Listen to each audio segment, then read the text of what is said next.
Perkenalkan, nama saya Nilusani Skaikiana Lestari dengan NPM 19321222247 dari kelas E5 semester 5. Baik, pada materi kali ini saya akan membahas chapter 10 yang berisi tentang materi kebijakan produk global keputusan 1, mengembangkan produk baru untuk pasar global.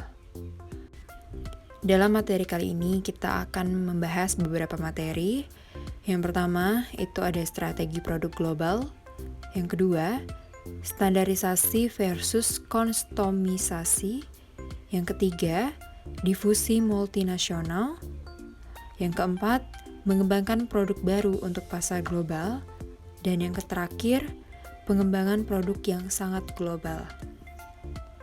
Strategi produk global. Perusahaan dapat menjalankan 3 strategi global untuk penetrasi pasar asing.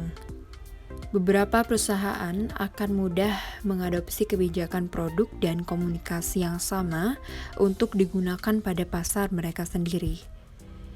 Mereka memperluas atau mengekstend pertumbuhan sendiri, strategi produk atau komunikasi untuk pasar asing. Perusahaan lainnya lebih suka menyesuaikan strategi mereka dengan pasar lokal. Strategi adaptasi atau adaptation ini memungkinkan perusahaan untuk melayani kebutuhan dan keinginan customer asing mereka. Di dalam strategi produk global, ada beberapa opsi. Nah, yang pertama itu ada produk dan komunikasi ekstensi. Yang kedua, itu ada produk perpanjangan komunikasi adaptasi. Yang ketiga, produk adaptasi komunikasi perpanjangan. Yang keempat, produk dan komunikasi adaptasi ganda. Yang kelima, produk penemuan.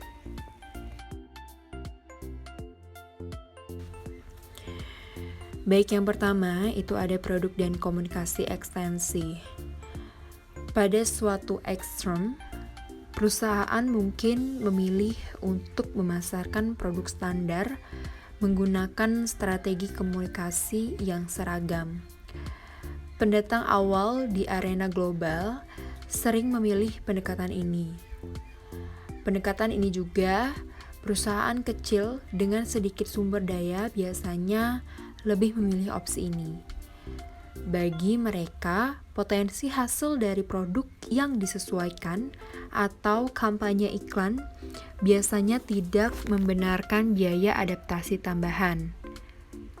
Nah, perpanjangan ganda mungkin juga berfungsi ketika perusahaan menargetkan segmen global dengan kebutuhan serupa.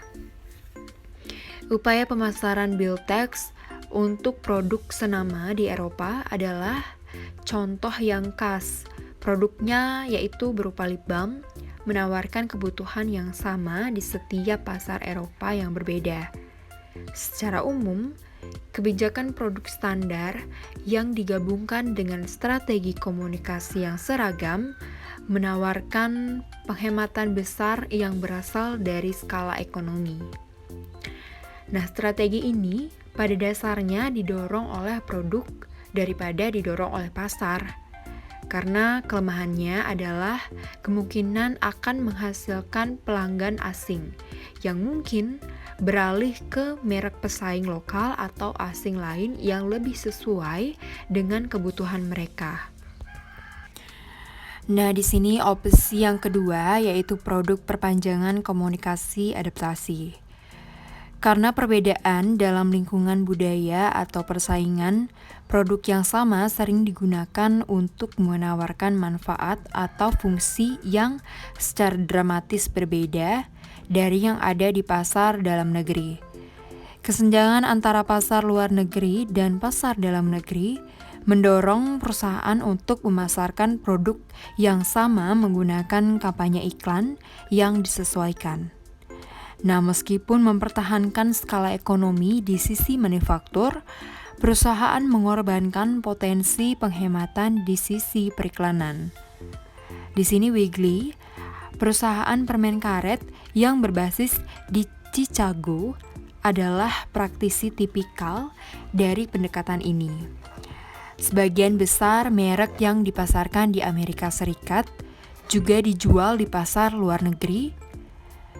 Wiggly berusaha keras untuk menghasilkan produk dengan kualitas unggul yang seragam. Untuk membangun kategori permen karet, Wiggly menjual produk dengan harga yang stabil dan rendah. Nah, mengingat bahwa permen karet adalah barang impuls, Wiggly bertujuan untuk distribusi massa.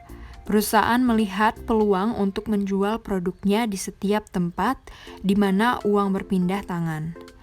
Terlepas dari kesamaan dalam produk dan strategi distribusi Wiggly, ada beberapa besar dalam strategi komunikasinya. Manfaat yang dipromosikan dalam kampanye iklan Wiggly bervariasi dari suatu negara ke negara lain. Di Amerika Serikat, Wiggly telah memanfaatkan peraturan merokok dengan mempromosikan permen karet sebagai pengganti merokok. Di beberapa negara Eropa, iklan Wiggly menonjolkan manfaat gigi dan permen karet. Di Timur Jauh, Wiggly mempromosikan manfaat kebugaran wajah dalam kampanye iklannya. Nah, sekian itu dari opsi yang kedua. Di sini, kita lanjut untuk strategi yang ketiga, yaitu produk adaptasi komunikasi perpanjangan. Sebagai alternatif, perusahaan mungkin mengadaptasi produk mereka tetapi memasarkannya menggunakan strategi komunikasi standar. Keadaan pasar lokal sering mendukung kasus adaptasi produk. Alasan lain untuk adaptasi produk biasanya menjadi strategi ekspansi perusahaan. Banyak perusahaan yang menambahkan merek ke portofolio produk mereka melalui akuisisi perusahaan lokal. Untuk meningkatkan ekuitas mereka yang ada yang dinikmati oleh merek yang diakuisisi, merek lokal sering dipertahankan. Nah, meskipun faktor-faktor ini mengarah pada adaptasi produk, nilai inti yang sama dan perilaku pembelian di antara konsumen yang menggunakan produk mungkin membuka peluang untuk strategi komunikasi yang harmonis. Dalam konteks seperti itu, ide pemasaran yang cerdas dapat ditransfer dari satu negara ke negara lainnya. Terlepas dari perbedaan terkait produk, misalnya iklan yang diproduksi di Taiwan untuk P&G. Nah, di sini opsi yang keempat yaitu produk dan komunikasi adaptasi atau adaptasi ganda. Perbedaan dalam keduanya, lingkungan budaya dan fisik di seluruh negara membutuhkan strategi adaptasi ganda. Dalam keadaan seperti itu, adaptasi produk perusahaan dan strategi komunikasi adalah pilihan yang paling layak untuk ekspansi internasional. Slim Cepat 9 mengadaptasi produk dan iklan untuk mematuhi beberapa peraturan pemerintah untuk produk penurunan berat badan. Nah, ketika Slim Fast pertama kali diluncurkan di Jerman, iklannya menggunakan selebriti lokal. Namun, di Inggris Raya, testimoni untuk alat bantu diet tidak diizinkan untuk menampilkan selebriti. Begitu sebaliknya, kampanye pengenalan Inggris berpusat di sekitar guru, penyanyi opera, disc jockey, dan lain-lain. Juga produk itu disesuaikan dengan pasar lokal. Di Inggris, pisang menjadi rasa yang paling populer tetapi tidak tersedia di banyak negara. Opsi strategi 5 itu produk penemuan. Pemasar global sejati mencoba mencari cara untuk membuat produk dengan cakupan global. Bukan hanya untuk satu negara, alih-alih hanya menyesuaikan produk atau layanan yang ada dengan kondisi pasar lokal. Pola pikir mereka adalah membidik peluang pasar global. Strategi penemuan produk terdiri dari pengembangan dan peluncuran produk dengan pola pikir global. Black & Decker adalah contoh yang baik dari perusahaan yang mengadopsi pendekatan penemuan produk untuk ekspansi pasar global. Ini bertujuan untuk menghadirkan produk baru yang memenuhi kebutuhan dan peluang bersama di seluruh dunia. Untuk mengelola proses pengembangan produk globalnya, Black & Decker membentuk Dewan Rumah Tangga seluruh dunia. Komite pengarahan ini menyetujui rencana global, mengalokasikan sumber daya, dan memberikan arahan dan dukungan di antara tugas-tugas lainnya. Salah satu motivasi produk yang muncul dari pendekatan perencanaan produk global ini adalah Center Flexible Snack-like. Snack-like pertama kali yang diluncurkan di Amerika Utara dan kemudian 4 bulan kemudian di Eropa, Amerika Latin, dan Australia. Produk ini menjawab kebutuhan global akan pencahayaan. Promptbell Snack-like terbukti menjadi hit besar di seluruh dunia.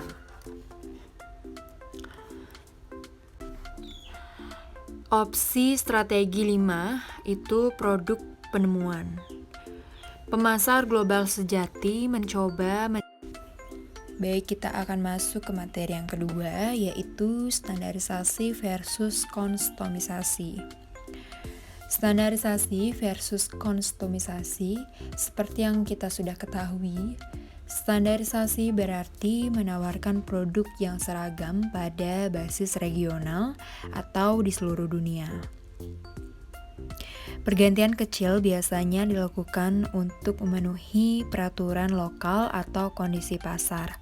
Misalnya, penyesuaian tegangan untuk peralatan listrik. Namun, pada umumnya, perubahan ini hanya menyebabkan kenaikan biaya kecil. Kebijakan produk yang seragam memanfaatkan kesamaan dalam kebutuhan pelanggan di seluruh negara. Tujuannya adalah untuk meminimalkan biaya.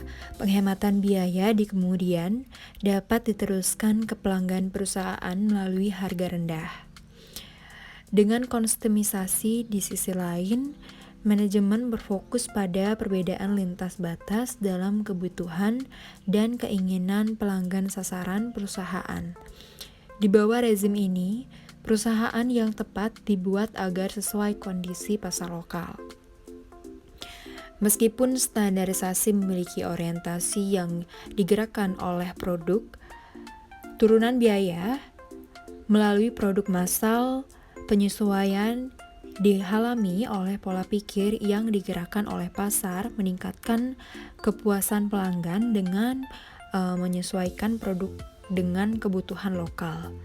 Kekuatan yang mendukung strategi produk global ini meliputi yang pertama, yaitu kebutuhan pelanggan umum, pasar regional. Yang kedua, itu ada pelanggan global. Ketiga, skala ekonomi. Yang keempat, waktu ke pasar. Dan yang terakhir itu perjanjian.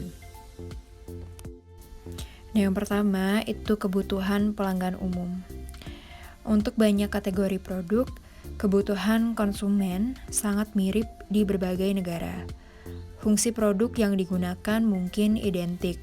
Demikian juga kondisi penggunaan atau manfaat yang dicari mungkin serupa.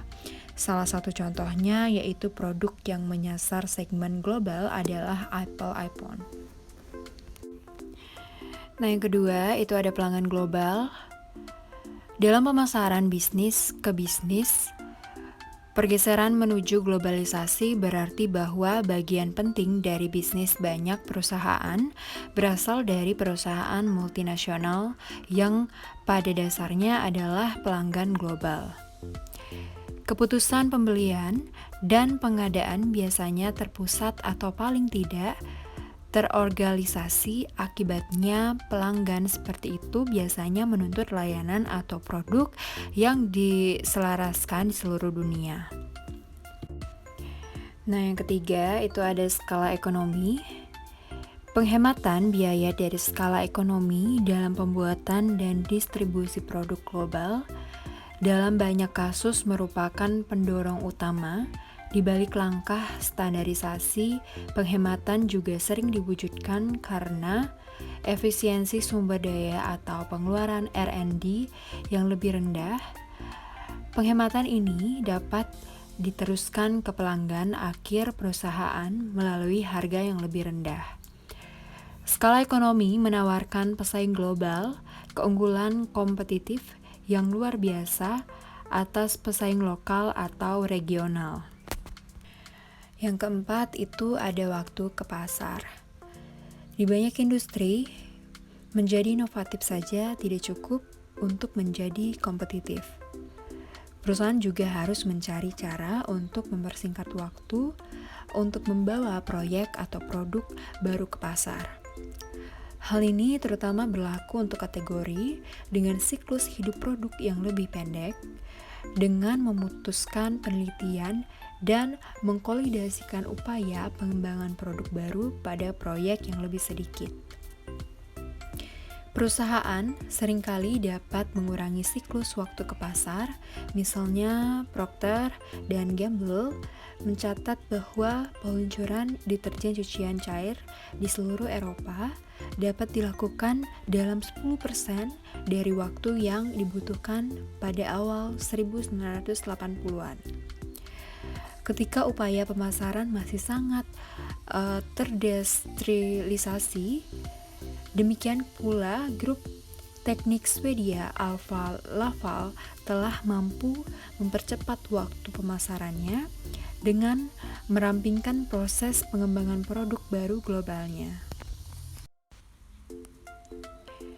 Nah, yang kelima itu ada perjanjian pasar regional. Pembentukan perjanjian pasar regional seperti pasar Eropa tunggal mendorong perusahaan untuk meluncurkan produk regional, misalnya Pan-Eropa atau mendesain ulang produk yang ada sebagai merek pan-regional. Undang-undang yang mengarah pada pembentukan pasar Eropa pada tanggal 1993 berusaha menghilangkan sebagian besar hambatan perdagangan di dalam Uni Eropa. Ini juga menyediakan harmonisasi standar teknis di banyak industri. Baik, di sini kita akan memasuki materi yang ketiga, yaitu difusi multinasional. Nah, proses difusi merupakan cara di mana inovasi menyebar ke seluruh pasar. Istilah menyebar mengacu pada perilaku pembelian di mana produk dibeli secara teratur. Perkenalan atau peluncuran produk baru merupakan kegiatan yang harus dipikirkan secara matang, direncanakan, dan dilakukan dengan cermat dan hati-hati. Perkenalan produk baru bertujuan supaya produk tersebut bisa diterima, diminati, dan disukai oleh para konsumen, sehingga menghasilkan pembelian seperti yang diinginkan dan diharapkan oleh pemasar. Difusi inovasi adalah proses di mana produk baru, jasa baru, dan ide baru menyebar melalui komunikasi ke anggota-anggota sistem sosial ataupun populasi dalam jangka waktu tertentu. Proses difusi inovasi terdiri atas 4 elemen, yaitu yang pertama itu ada inovasi produk atau jasa yang dipersiapkan oleh konsumen sebagai produk atau jasa baru. Nah, produk baru terdiri dari beberapa elemen lagi. Yang A, produk baru sebelumnya belum pernah ada. Nah, selanjutnya lini produk baru yang belum pernah diproduksi oleh perusahaan. Dan produk inovasi simbolik yang mengkomunikasikan arti sosial baru bagi produk yang bersangkutan. Nah, yang selanjutnya produk inovasi teknologi dengan perubahan fungsional dari produk semula dan lain-lain. Di sini kita akan melanjutkan yang nomor 2, difusi melalui saluran komunikasi. Kecepatan penyebaran inovasi produk tergantung pada komunikasi antara pemasar dengan konsumen, dan juga komunikasi antar konsumen itu sendiri. Nah, dampak dari komunikasi ini adalah diterima atau ditolaknya produk. Inovator dan early adopters merupakan orang yang cepat menerima inovasi, berperan besar sebagai perantara komunikasi kepada later adopters, inovator, dan early adopters, berfungsi sebagai pemimpin pendapat yang menyebarkan informasi kepada konsumen dan mempengaruhi keputusan membeli mereka. Kecepatan difusi sangat ditentukan oleh keberadaan dan kecanggihan sistem dan saluran komunikasi. Infrastruktur komunikasi seringkali menjadi kendala bagi pemasar yang ingin memperkenalkan produk di suatu pasar yang baru untuk produk ini. WOM tidak akan mampu menyebarkan informasi produk baru yang harus diperkenalkan dalam waktu yang singkat dan intensitas yang sangat tinggi. Internet menjadi salah satu sarana komunikasi yang sangat efektif bagi difusi inovasi, tidak saja area lokal dan nasional, tetapi juga internasional. Baik, kita akan lanjutkan dengan yang nomor 3, yaitu difusi melalui sistem sosial. Nah, difusi produk baru yang terjadi di dalam latar belakang sosial sering disebut dengan sistem sosial. Sistem sosial adalah lingkungan fisik sosial atau budaya di mana seseorang hidup dan berfungsi. Suatu sistem sosial memiliki nilai-nilai atau norma-norma yang berbeda dengan sistem sosial lainnya. Pemasar harus berorientasi pada sistem sosial dalam memperkenalkan produk baru sehingga dapat digunakan strategi yang tepat untuk sistem sosial tersebut. Dalam pemasaran, sistem sosial yang cocok untuk produk disebut segmen pasar atau segmen sasaran. Nah, kita lanjutkan dengan nomor 4, yaitu difusi melalui waktu. Difusi melalui waktu merupakan tulang punggung proses dari difusi. Di dalam difusi melalui waktu, terdapat 3 cara berbeda dalam memperhitungkan waktu untuk menjelaskan difusi dan tidak berhubungan antara satu dengan yang lainnya. Yang pertama itu ada waktu membeli. Waktu membeli adalah jangka waktu yang dihabiskan dari awal mula konsumen menyadari akan keberadaan produk sampai waktu dia membeli atau menolak produk tersebut.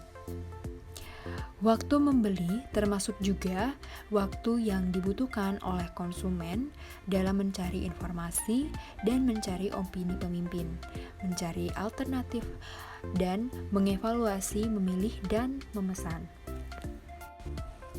Selanjutnya yaitu identifikasi kategori adopter.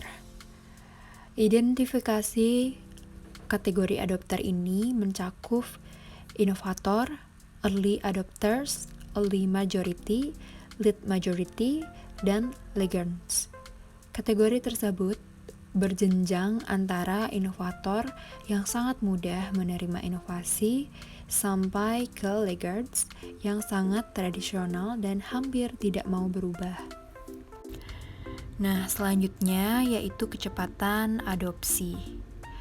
Kecepatan adopsi adalah seberapa cepatkah suatu produk baru diadopsi oleh anggota dari suatu sistem sosial. Dalam pemasaran produk baru, tujuan utamanya adalah supaya produk dapat diterima secara luas dalam waktu yang singkat sebelum persaingan terjadi. Kebijakan harga penetrasi digunakan untuk membentuk perintang bagi persaingan. Tetapi, Di dalam situasi tertentu, pemasar tidak perlu menghindari adopsi yang cepat bila ingin menutup biaya pengembangan produk secara cepat, maka digunakan kebijakan harga skimming. Pada umumnya, mengadopsikan produk baru ditentukan oleh 3 faktor, yaitu faktor yang pertama, perbedaan individu dalam hubungan negara, keinginan mereka untuk uji coba produk baru. Adopter awal menyenangi ide atau produk baru. Adopter yang terlambat mengambil sikap melihat dan menunggu. Faktor yang kedua yaitu pengaruh personal. Dalam mempengaruhi adopters, pengaruh personal memainkan sebuah peran yang menonjol. WOM memberikan pengaruh yang lebih signifikan terhadap keputusan mengadopsi lebih dari faktor non-personal seperti media advertising. Nah, di sini yang ketiga yaitu karakteristik produk. Dalam karakteristik produk itu terdapat 5 karakteristik atau kunci dari produk, yaitu yang pertama yaitu relative advantage. Produk baru menawarkan nilai lebih yang dirasakan oleh konsumen potensial daripada produk yang ada. Nah, yang kedua yaitu compatibility. Compatibility, produk konsisten dengan nilai-nilai dan sikap individu sistem sosial. Yang ketiga, ada complexity. Complexity merupakan produk mudah untuk dimengerti. Nah, yang keempat, ada triability atau adopters bisa mencoba produk dalam basis terbasis. Nah, yang kelima, itu ada observability, yaitu seberapa mudah adopter menemukan hasil atau keuntungan produk inovasi. Baik, di sini kita akan memasuki materi yang keempat, yaitu mengembangkan produk baru untuk pasar global. Di dalam mengembangkan produk baru untuk pasar global, ada beberapa faktor penting yang perlu diperhatikan dalam mengembangkan produk baru, yaitu yang pertama, pengetahuan yang lengkap tentang kebutuhan dan keinginan konsumen. Yang kedua, sumber daya yang mendukung terhadap pengembangan produk baru. Yang ketiga, perkiraan penyimpangan produk baru dalam memenuhi pasar sasaran.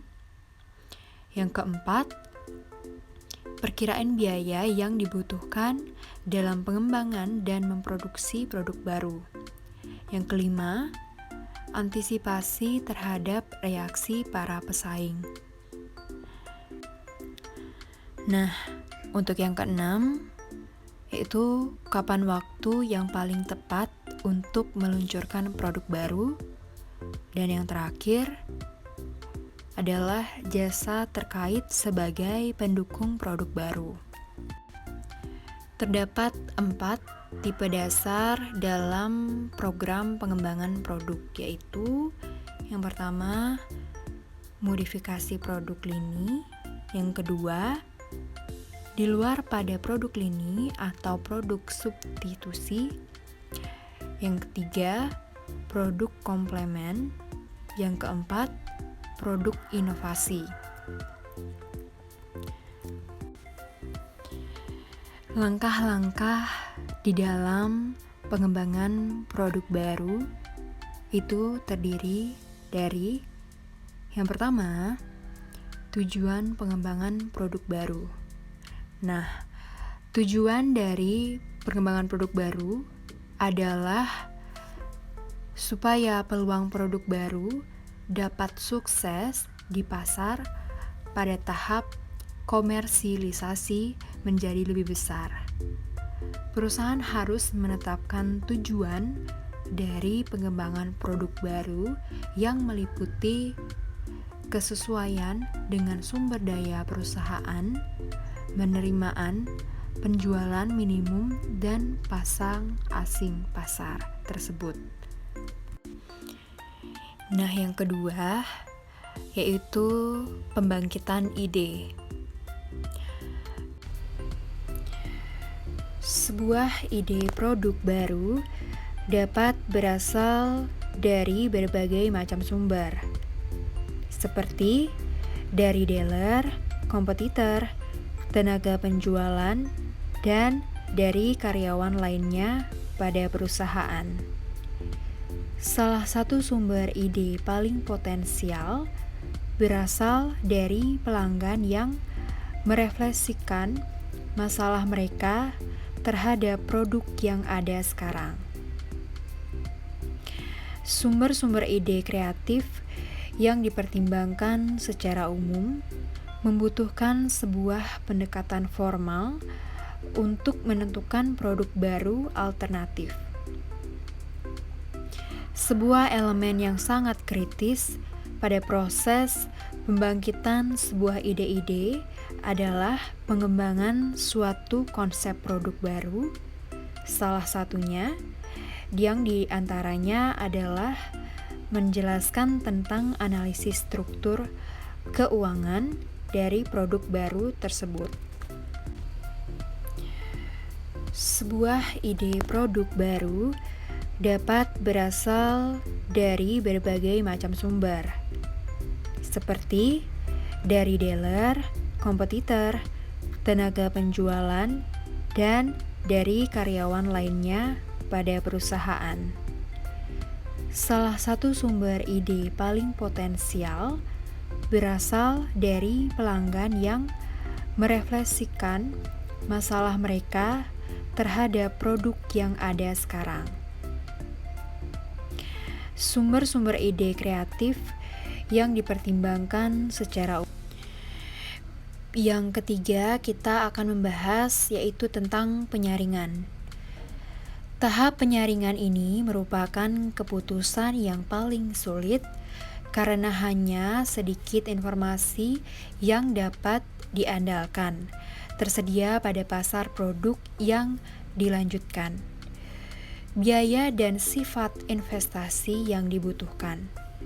Pada sebuah tahap penyaringan ide dilakukan melalui proses eliminasi terhadap sebuah ide-ide baru yang dikumpulkan dengan berbagai pertimbangan untuk memilih sejumlah ide-ide baru yang sangat terbaik dan konsisten dengan tujuan pengembangan produk sekarang.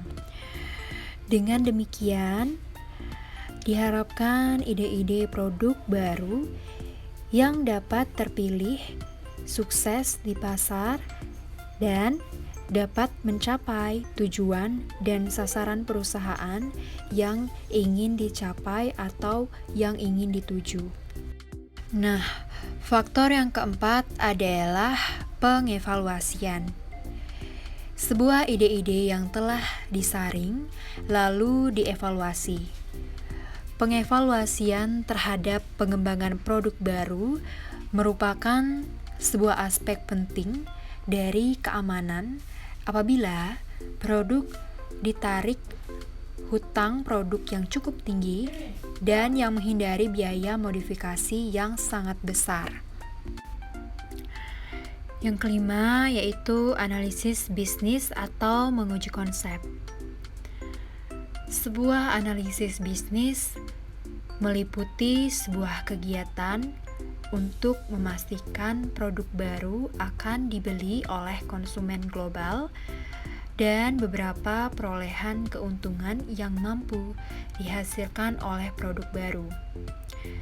Dan yang menjadi pertimbangan dalam analisis bisnis adalah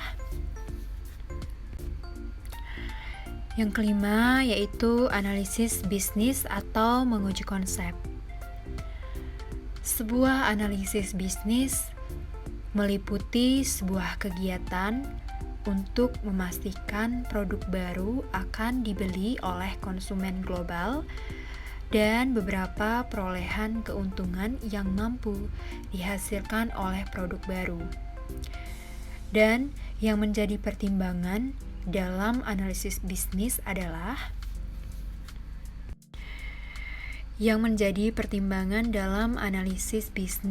adalah yang pertama, yaitu perkiraan penjualan, yang kedua, pola penjualan dan biaya, yang ketiga, produk baru berpotensi sebagai produk substitusi untuk mengganti produk yang ada pada saat sekarang ini. Dan yang terakhir yaitu persyaratan fasilitas produksi untuk produk yang baru. Nah, untuk faktor yang keenam yaitu tes pasar. Tes pasar merupakan tes pemasaran untuk produk baru secara esensial adalah sebuah pengalaman di lapangan untuk produk baru yang dipasarkan pada suatu pilihan dalam menentukan kota yang dinilai potensi penjualannya dan mengukur skor performanya. Lalu, tes pasar dilakukan juga untuk mengetahui sebuah minat konsumen terhadap sebuah produk yang akan dikembangkan oleh perusahaan tersebut. Nah, kita akan lanjutkan ke faktor yang ketujuh, yaitu pengembangan dan komersialisasi. Setelah melakukan analisis bisnis, maka tahap selanjutnya adalah tahap pengembangan dan komersialisasi. Pada tahap pengembangan, produk yang telah dianalisis secara bisnis kemudian diproduksi secara benar-benar dan secara besar-besaran dan mengembangkan lini produk. Pada tahap komersialisasi produk yang telah diproduksi secara maksimal di kemudian hari siap untuk dipasarkan kepada sebuah konsumen yang bertaraf global. Produk baru akan lebih diperhitungkan jika dalam sebuah proses produksinya didukung sebuah hal yang legal. Komersialisasi sebuah produk yang telah ingin dipertimbangkan dalam sebuah proses produksi itu didukung dengan menggunakan fasilitas produksi, tenaga kerja, dan manajemen yang baik untuk dikelola secara matang dan signifikan agar menimbulkan hasil yang sangat baik untuk melancarkan suatu bisnis tersebut agar diminati oleh banyak pengusaha asing atau lini produk tersebut. Baik, di sini kita akan memasuki materi yang terakhir, yaitu materi yang kelima, yaitu pengembangan produk yang sangat global. Sebuah perusahaan memiliki suatu pusat penelitian yang tersebar di seluruh dunia. Unilever misalnya memiliki sebuah jaringan pusat yang sangat unggul, namun pusat-pusat tersebut sering berkontraksi pada pengetahuan dan sebuah keahlian teknis yang tersedia di negara atau sebuah wilayah di mana mereka berada untuk tinggal beberapa lama. Jauh lebih sedikit perusahaan yang berhasil mendirikan sebuah perusahaan yang benar-benar berproses.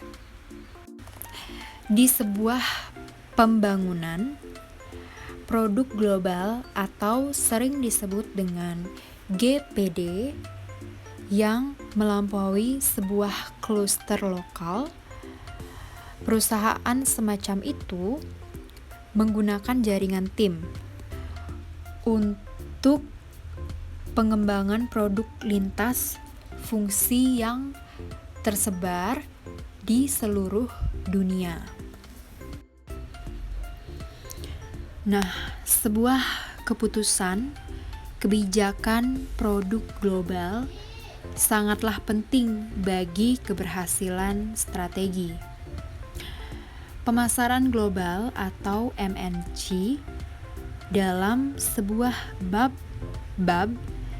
ini seharusnya berfokus pada pengolahan proses pengembangan sebuah produk baru dalam sebuah konteks global yang kami pertama-tama memberikan ikhtiar tentang berbagai opsi strategi produk yang sangat mungkin dikejar perusahaan. Secara kasar, sebuah perusahaan multinasional itu memiliki 3 pilihan. Pilihan yang pertama yaitu adalah merancang produk yang memenuhi kebutuhan sosial. Yang kedua, perluasan strategi domestik.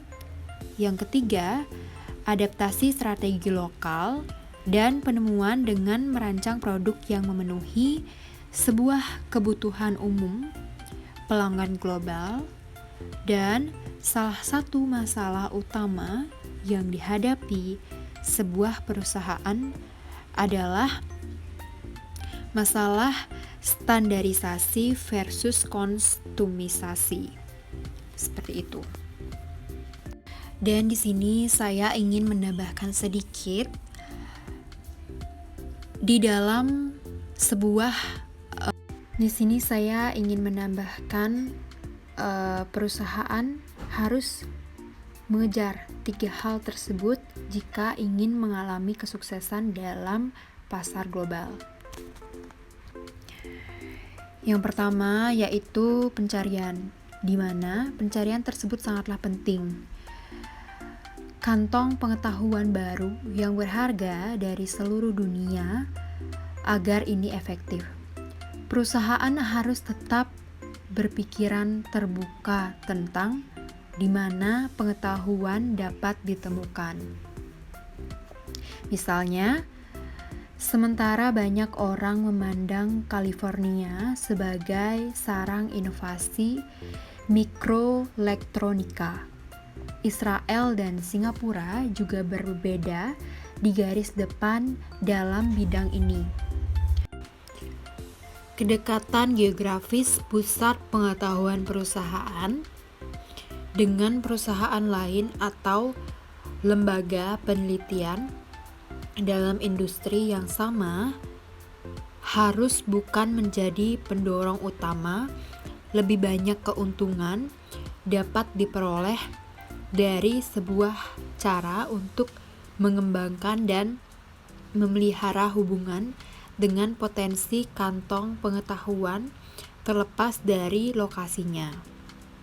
Yang kedua yaitu penilaian atau menilai sebuah karakter produksi. Tentunya jejak yang optimal yaitu jumlah dan penyebaran sumber pengetahuan. Di dalam hal jumlah sumber pengetahuan tersebut, perusahaan menghadapi trade-off antara peningkatan peluang pengembangan produk baru dan peningkatan biaya integrasi.